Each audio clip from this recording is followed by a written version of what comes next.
When last we left this love story... Sure, I can pet your fur if you want. I think, brushing would be a little more helpful, though. And now... Hello, and welcome to the debate. We've got Crusher from North Carolina and DJ Nibbles from South Carolina.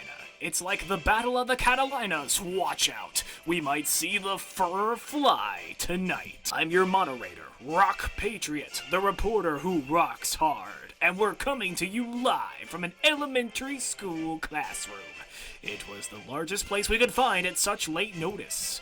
If you see someone in the corner, don't mind them. That's Miss Hardy grading arithmetic homework. Make sure this debate doesn't go on too long. I go home in a half hour. But you said we could stay here until 8. No, you said that. And where are those 6 boxes of crayons you said you would give me? Could someone give Miss Hardy 6 boxes of crayons? Thank you. Now, for the candidates, each of you gets to make a 5-minute opening statement, starting with Crusher. Thank you. This country has lots of problems. This country has lots of problems, but you can't blame my family for it, just because all 6 of us are in politics. It's totally not our fault. I blame mother cats. Cats like DJ Nibbles, who blunder their way through politics without a clue. I will save our ailing country. I will undo the damage that DJ Nibbles has done. Wherever there's a problem, I'm gonna fix it. I'm finished talking now. But you still have 3.5 minutes left. I said I'm done. Okay then. DJ Nibbles, your response. Crusher blames me for all the problems in politics? Ha! I haven't held political office before. If there's a problem in Washington, D.C., I didn't cause it. Gotcha. What? You just admitted you have no experience, but I have lots of experience. I've been in politics my whole life. Sure, you were a governor for 3 terms, but you've only been in Washington for 4 years. That's not so much experience. That's 26 in human years, but you couldn't do that math on your own. But I can. I'm good with math problems. Wherever there's a problem, I'm gonna fix it. DJ Nibbles looked angry, but he kept his cool. Really? Let's ask a real math teacher. Miss Hardy, if someone said 4 and 26 were the same number, would you accept that as a correct answer? No. You see? This isn't about numbers, especially if those numbers are inflated. It's about who's willing to work the hardest, and I believe a fresh kitten like me has more energy than an aging cat who's after one final hurrah before retirement. But speaking of inflation, I want to talk about the economy for a bit. I don't think wages have kept up with the cost of living, so we either need to increase wages or decrease costs. I don't want to return to previous standards, but I believe a healthy deflation is necessary for... Wow, DJ Nibbles studied up on the economy just like he said he would. I'm so proud of him. The rest of the debate went well after that. DJ Nibbles stuck to his talking points, while Crusher just sort of fumbled around and said vague things about improving the country. Can I ask a question here? Sure, go ahead. Crusher, you keep saying that the government has problems, and you're gonna fix it. I have to wonder, why do you want to be president? All you ever do is complain about the government. It's not a very positive attitude to have. Voters agree with me. We need to change a lot about the way things are done in Washington. I think the government is great, much better than it was when humans were in charge. I believe we're going to make a good system better. Treating politics like a junky old car is not the approach we need here. If you were a car, you'd be an unfinished model. Okay, let's not get too heated here, candidates. Now for a little surprise, we've got 2 questions for the lovely ladies in charge of the campaigns, Lizzie and Kathy. What? Huh? Don't be shy, girls. Come on upstage, to the front of the classroom. There you go. Now the first question is for Lizzie. That's you, right? I love your earrings. They're cute. Thanks. Now, both candidates have talked a lot about what they do if elected, but you work for Crusher. You have an insider's experience of what he's like as a boss. So what do you think of his leadership skills? I'd say, oh gosh, I'm not prepared for this. It's okay, take all the time you need. But there's so many people here watching me. I'm nervous. Just focus on my tattoo. Pretend there's nobody here but you and Old Glory, okay? And don't worry, there's a 5-minute delay on the live broadcast. If you make any mistakes, we can cut it out or replace it with a commercial. Really? Great. Well, I'd say that Crusher he's not the kind of boss who's always throwing out orders at people. He's more of a hands-off boss. Paws off, I mean. It's kind of nice that he gives me a lot of freedom to do my job. It shows that he really trusts me. And I think he'd do that as president. He'd hire a bunch of good people he knows that he can trust, and he'd let them do their jobs without interference. So that's my answer. Did I do okay? You did perfectly, Lizzie. Now for Kathy, the manager of DJ Nibbles' campaign. There's been a lot of talk about DJ Nibbles' lack of political experience and how he might be a little underqualified for the position. You've worked with him for a while now. What do you think his biggest problem is? I think he's done a lot to address his problems. Like you said, some people say he doesn't have enough experience. Well, he's getting experience. Take economics, for example.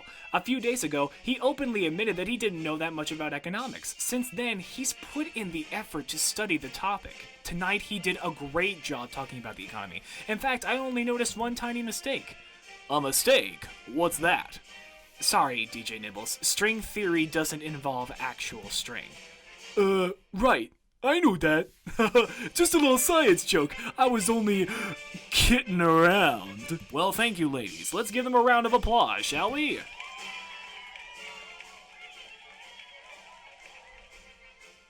Next, we're going to spend 10 minutes discussing tax reform.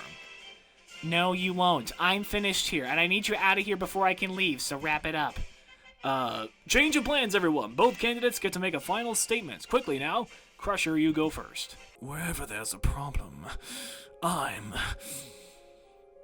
gonna fix it. And DJ Nibbles here is the problem. He's unfocused. I think you'll see that soon. Do it now, Chad. Chad? What? I'm finished. Make Nibbles talk now. Okay. DJ Nibbles, your final statement. America, I am... What's that? A laser pointer dot appeared on the chalkboard next to DJ Nibbles. Before anyone could say something, DJ Nibbles turned and pounced on it, howling angrily. Oh no. You bastard. DJ Nibbles ran all around the wall, chasing after the laser pointer dot. Get back here, you red dot of evil! I will catch you in my claws! The audience broke into laughter, watching DJ Nibbles make a fool out of himself. I slapped my forehead. He had been doing so well in this debate, only to mess up at the last second. You see, he's unfocused. You need a president who is not easily distracted. Vote for me, Crusher. Wherever there's a problem, I'm gonna fix it. Did you conspire to distract DJ Nibbles with a laser pointer? No comment. But you just yelled at someone named Chad to do it now. It sounded like you were ordering him to... No comment. Mr. Smelly, I told you it's time to go. Please don't call me Smelly. My stage name is Rock Patriot. I don't care what name you go by. If you don't end this debate in the next 10 seconds, I'm going to put you all in detention. Yowza! This concludes the debate between Crusher and DJ Nibbles. I'm Rock Patriot, the reporter who rocks hard, and I've been your moderator tonight. Thank you very much for watching. Voters in Meowa, the primary is on Friday, and could someone stop the laser pointer? Must catch red dot! Meow! Miss Hardy flicked the lights on and off, and people began to file out of the classroom. I grabbed DJ Nibbles. Oh yeah. Let me go! Let me go! I have to get the red dot! The laser pointer is gone, DJ Nibbles. Calm down. But red dot! I know you're a cat, but you need to calm down. Control yourself. Okay, I'm better now. You can put me down. Good. I didn't mean to lose control there. There was a red dot. I had to get it. I know. It's just... This is the same problem you've had from the start. You need to curb your wild, reckless behavior. I'm sorry, I couldn't help myself. When I saw that red dot, it was like something inside of me just snapped. I promise it'll never happen again. You believe me, right? Yes, I believe you. You promised you learn about economics, and you did. I believe that you won't chase red dots anymore. Yes, I won't let laser pointers distract me. My focus will be laser guided, not laser pointers. What if there's a distraction at another debate, though? What if a dog runs on stage and starts barking? A dog on stage? Ha! You sound like Rover making up wild dog scenarios. I'm serious. What would you do? It would look bad if you screeched and tried to run up a wall. But dogs are scary. I can't do what the other candidates do. If all the others scream and run away, I should be able to scream and run away too. That's reasonable. Yeah, if something unexpected happens at a debate, follow the lead of the other candidates. That's probably the best strategy, if you're not sure what to do. Great! I'll do that from now on. But laser pointers aside, I'd say the debate went well. I studied up on all my answers just like you told me to. How do you think it went? Except for the ending, I think it went well. You were very articulate and said things in a professional manner. Have you been practicing on public speaking? Yep, anything I can do to help me win this election, because you're right. The better prepared I am, the better of a president I'll be. That's the spirit. I'm proud of you, DJ Nibbles. You're so wonderful. I picked up DJ Nibbles and gave him a quick hug. I couldn't tell because his face is covered in fur, but it looked like he was blushing. Oh, gee, it was nothing. Just trying to be the best candidate I can be. You're a wonderful candidate. I don't think anything is going to stand in your way now. Unless it's those zombie voters. Have you figured out a way to stop them? Yes, Lizzie and I are going to stop the zombie voters tonight. Subscribe one time to see this happen next time. That means your problem, so I'm gonna fix you.